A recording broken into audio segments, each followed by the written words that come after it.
Honda screws, they take a 3/0 screwdriver.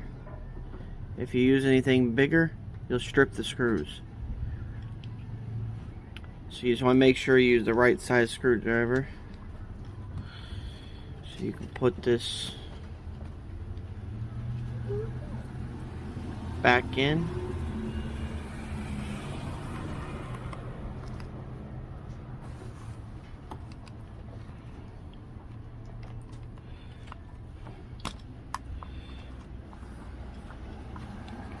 Once you get it open, there's a special spot to usually open these. See right here, there's a little tab. Pops it open.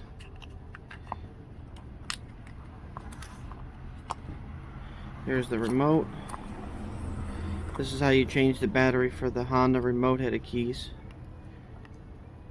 You don't want to go prying too much, you'll break those flanges off right here, and you don't want to do that. So there's the battery. Battery is a 1616.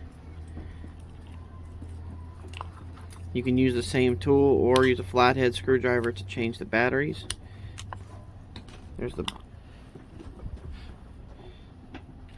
Then you just put the battery back in.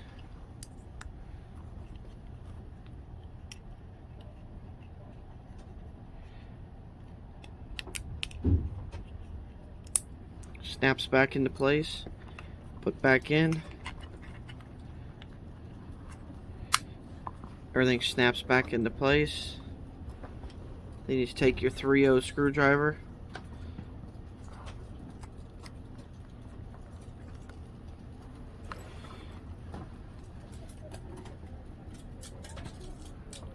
Put it back in.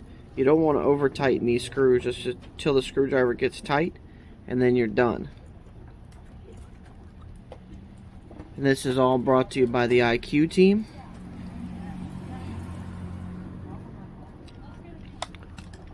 IQ team is a team of locksmiths that are in the industry to help create products and show people what different things can do. And there's more videos to come. Stay tuned and subscribe. If you like our video, hit the like button. And there you go. Honda Accord, Honda Civic, remote headed key. Thank you from the IQ team.